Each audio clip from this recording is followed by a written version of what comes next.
لا إله إلا الله لا إله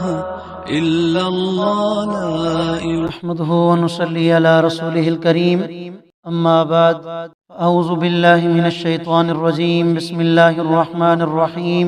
وعلى الله فليتوكل المؤمنون سبحان ربك رب العزة عما يصفون وسلام على المرسلين والحمد لله رب العالمين اللهم صل على سيدنا ومولانا محمد وعلى آل سيدنا ومولانا محمد وبارک وسلم۔ میرے انتہائی واجب الاحترام مسلمان بھائیوں، دوستوں، بزرگوں، گزشتہ 2 جمعوں سے حضرت ابو ذر غفاری رضی اللہ تعالیٰ عنہ کی اس روایت کا ذکر چل رہا ہے کہ جس میں نبی کریم صلی اللہ علیہ وسلم نے 5 نصیحتیں ارشاد فرمائی تھیں۔ سب سے پہلی نصیحت کہ اے ابو ذر، تم اپنے ظاہر اور باطن کے اعتبار سے تقوی اختیار کرو،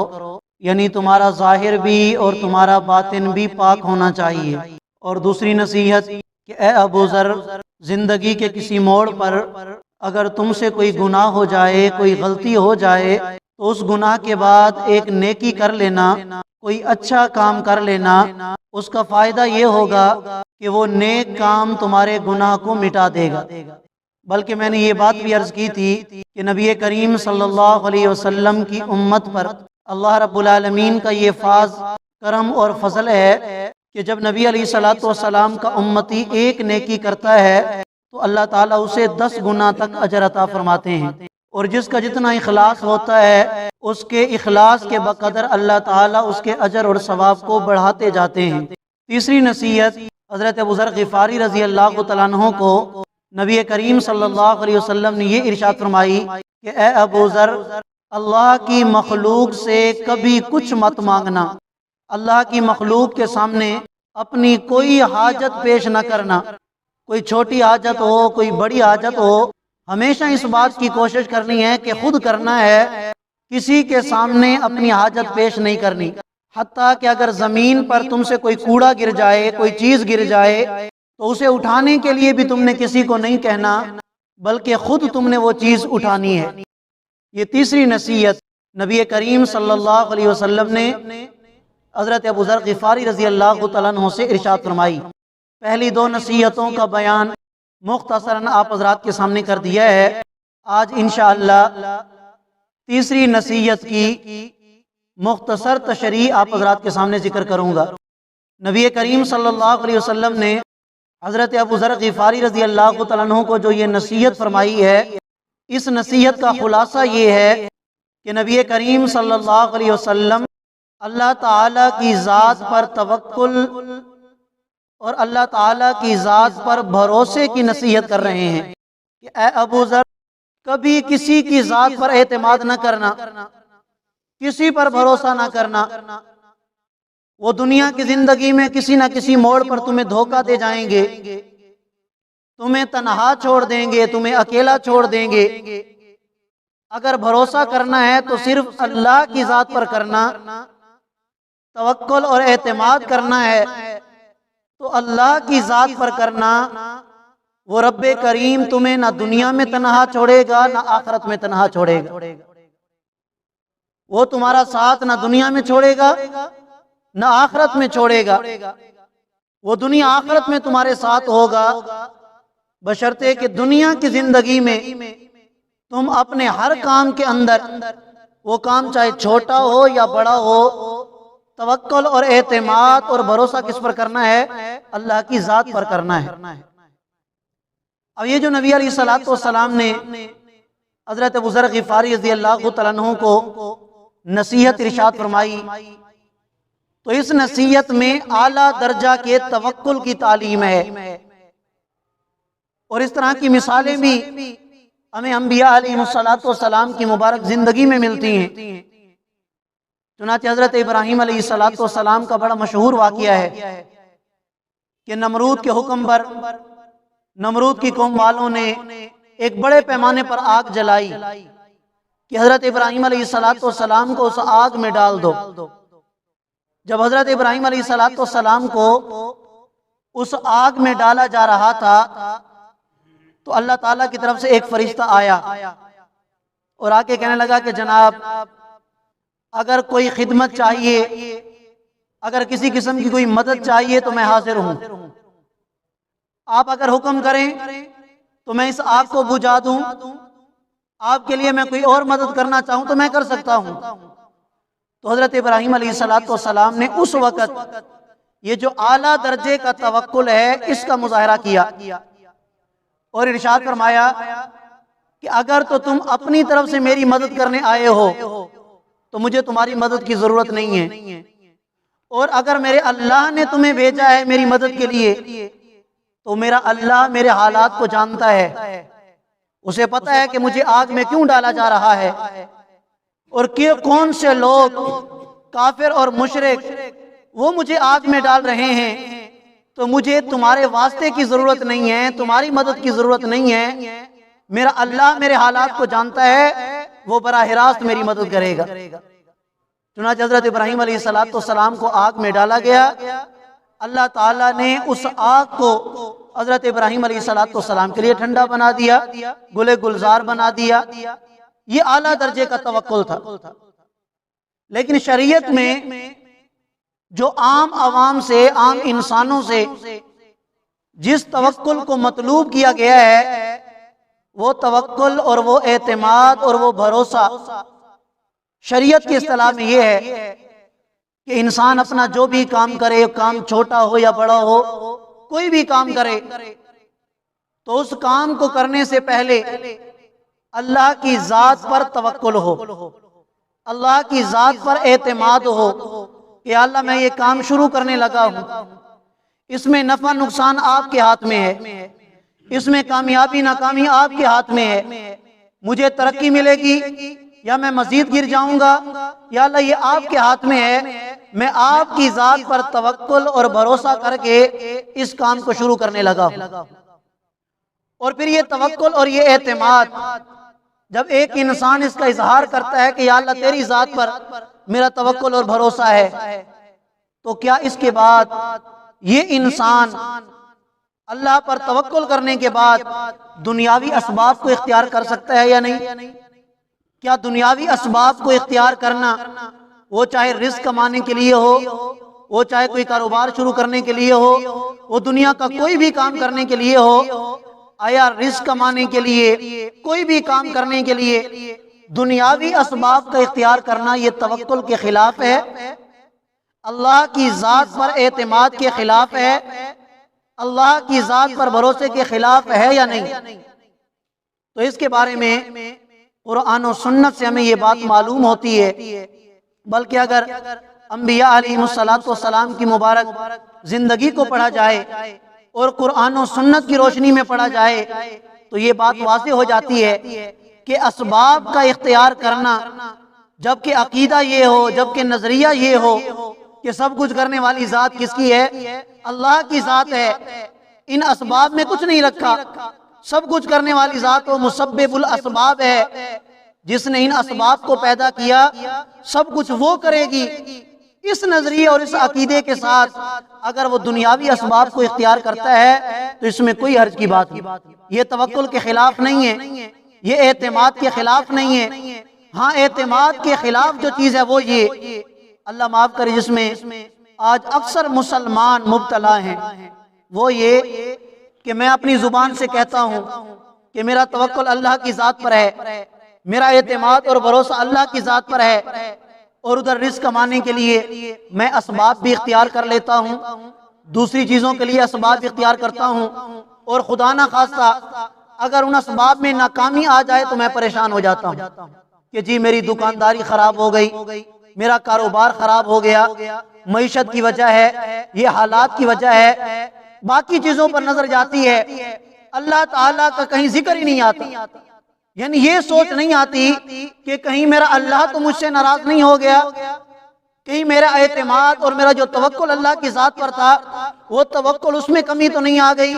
اس اعتماد میں کمی تو نہیں آ گئی کہ جس کی وجہ سے مجھے اس ناکامی کا سامنا کرنا پڑ رہا ہے، یہ چیز خراب ہے۔ لیکن اگر عقیدہ درست ہے اور یہ نظریہ ہے کہ سب کچھ کرنے والی ذات اللہ کی ذات ہے اور پھر وہ دنیاوی اسباب کو اختیار کرتا ہے، تو یہ توکل کے خلاف نہیں ہے۔ آپ نے قرآن کریم میں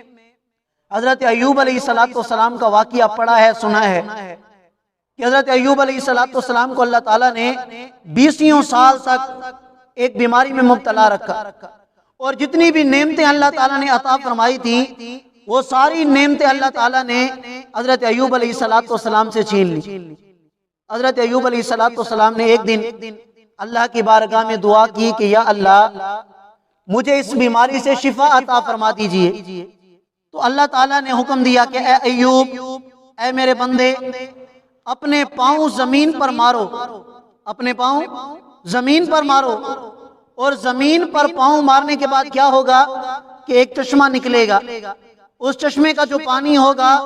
اس سے تم نے غسل کرنا ہے، اس غسل سے تمہاری یہ بیماری ختم ہو جائے گی۔ اب آدمی اگر عقل سے سوچے کہ یہ پاؤں مارنا، یہ چھوٹی سی حرکت، یہ چھوٹا سا کام، زمین پر پاؤں مارنا اور پھر اس سے پانی کا نکلنا اور پھر اس پانی کے ذریعے ساری بیماری کا دور ہو جانا، عجیب بات نہیں ہے؟ لیکن حضرت ایوب علیہ السلام نے اللہ کی ذات پر توکل کیا، اللہ کی ذات پر اعتماد کیا، اور دنیاوی زندگی میں دنیا کا جو سبب تھا اس کو بھی اختیار کیا کہ اللہ نے حکم دیا ہے کہ زمین پر پیر مارو، تمہاری یہ چھوٹی سی جو حرکت ہوگی، اس حرکت کو میں تمہاری بیماری کو دور کرنے کا سبب بنا دوں گا، اس حرکت سے تمہاری بیماری دور ہو جائے گی، وہاں سے پانی نکلے گا اور اس پانی کے ذریعے تم غسل کرو گے، میں تمہاری بیماری کو دور کر دوں۔ حضرت مریم علیہ السلام، اب حضرت عیسیٰ علیہ السلام ان کے پیٹ میں ہیں، تو اللہ تعالیٰ کی طرف سے حکم آتا ہے کہ اے مریم، آپ یہ کھجور کے تنے کو ہلائیے تو اوپر سے تازہ کھجوریں آئیں گی، اور وہ تازہ کھجوریں آپ کھا لیں، وہ آپ کے لیے تقویت کا سبب بنے گی، جس کیفیت میں، جس حالت میں آپ ہیں وہ آپ کو طاقت دیں گی۔ اب سوال یہ پیدا ہوتا ہے کہ جو اللہ بنی اسرائیل جو کہ نافرمان قوم تھی ان کے لیے آسمان سے من و سلوہ اتار سکتی ہے، تو کیا وہ ذات حضرت مریم علیہ السلام کے لیے تازہ کھجوریں آسمان سے نہیں اتار سکتی تھی؟ لیکن اللہ تعالیٰ نے حضرت مریم علیہ السلام کو حکم دیا کہ کچھ حرکت تم نے بھی کرنی ہے، دنیاوی زندگی میں اسباب کو تم نے بھی اختیار کرنا ہے، اور وہ سبب کیا تھا کہ کھجور کے تنے کو ہلاؤ، اس لیے کہ ہمیں پتہ ہے کہ جب کھجور کا تنا ہلے گا تو اس پر جو کھجوریں لگی ہیں وہ گریں گی زمین پر، کھجور کا تنا ہلاؤ، وہ تازہ کھجوریں گریں گی، اس کے بعد تم انہیں کھانا ہے۔ حالانکہ اللہ اگر عطا کرنا چاہتے تو آسمان سے بھی نازل کر سکتے تھے، لیکن اللہ تعالیٰ نے ہمیں یہ تعلیم دی، یہ سبق دیا کہ دنیاوی زندگی کے اندر اسباب کا اختیار کرنا یہ توکل کے خلاف نہیں ہے۔ ہاں اعتماد اور نظریہ یہ ہو، عقیدہ یہ ہو کہ سب کچھ کرنے والی ذات کس کی ذات ہے؟ اللہ کی ذات ہے، یہ اسباب کچھ بھی نہیں کر سکتے۔ اگر خدا نہ خواستہ آپ دیکھیں کہ یہ دنیاوی اسباب کے اندر اگر کچھ ہوتا تو آپ جاتے ہیں مارکیٹ میں، اور ایک مارکیٹ کے اندر ایک ہی چیز کے 6 دکاندار آپ کو مل جائیں گے اور وہ اکٹھے بیٹھے ہوں گے۔ مثال کے طور پر یہ کپڑے کے دکاندار ہیں، اب سارے دکاندار کپڑا تو ایک جیسا لاتے ہیں، ایک ہی مارکیٹ کے اندر 2 دکانیں، 3 دکانیں، 4 5 6 دکانیں ہوتی ہیں، لیکن ایک دکاندار ایسا ہوتا ہے کہ جس کے پاس گاہکوں کی لائن لگی ہوتی ہے اور دوسرا بیچارہ بیٹھا ہوتا ہے، اس کے پاس کوئی جاتا ہی نہیں ہے، وہ گاہک کو ترس جاتا ہے، اس لیے کہ سبب تو دونوں نے اختیار کر رکھا ہے، لیکن ان اسباب کے اندر نفع اور نقصان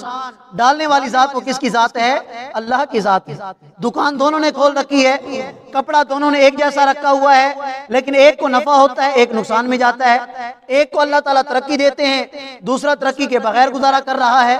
تو یہ اللہ تعالیٰ ہمیں سمجھانا چاہتے ہیں کہ دنیاوی زندگی کے اندر اللہ کی ذات پر اعتماد، اللہ کی ذات پر بھروسہ، اور پھر اس کے بعد دنیاوی اسباب کا اختیار کرنا، یہ اس اعتماد اور اس بھروسے کے خلاف نہیں ہے۔ آپ دیکھیں غزوہ بدر میں اللہ تعالیٰ نے مسلمانوں کو فتح عطا فرمائی تھی، قرآن کریم میں اللہ تعالیٰ نے اس واقعے کو بیان فرمایا، اور اسی مضمون کے تحت اللہ نے بیان فرمایا کہ اے ایمان والو، اگر تمہارا توکل اللہ کی ذات پر ہوگا تو میں اللہ کریم تمہیں کم ہوتے ہوئے بھی فتح سے ہم کنار کر دوں گا، تمہیں فتح حاصل ہو جائے گی۔ اب 313 صحابہ کرام اور ہزاروں کا لشکر اور اسلحے سے لبریز، اس کے باوجود اللہ تعالیٰ نے اہل ایمان کو، اہل اسلام کو فتح عطا فرما دی، اس لیے کہ توکل کس کی ذات پر تھا؟ اللہ کی ذات پر۔ اور اگر آپ دیکھیں تو غزوہ بدر کی لڑائی میں آپ علیہ الصلوۃ والسلام کے پاس جتنی استطاعت تھی اور جتنی طاقت تھی، آپ علیہ الصلوۃ والسلام نے اسباب بھی اختیار کی۔ جتنی زرہیں تھیں وہ زرہیں اٹھائیں، جتنی تلواریں تھیں وہ تلواریں اٹھائیں، جتنے اونٹ تھے، گھوڑے تھے، وہ بھی اپنے ساتھ لیے۔ تو یہ بھی تو اسباب اختیار کرنا ہے۔ اللہ کے نبی نے بھی پہلے اسباب اختیار کیے اور اس کے بعد اللہ کی ذات پر بھروسہ رکھا تو اللہ تعالیٰ نے کامیابی عطا فرما دی۔ اور اسی کے بالمقابل آپ دیکھیں کہ غزوہ حنین کے اندر کہ جب مکہ فتح ہو چکا تو اس کے بعد غزوہ حنین میں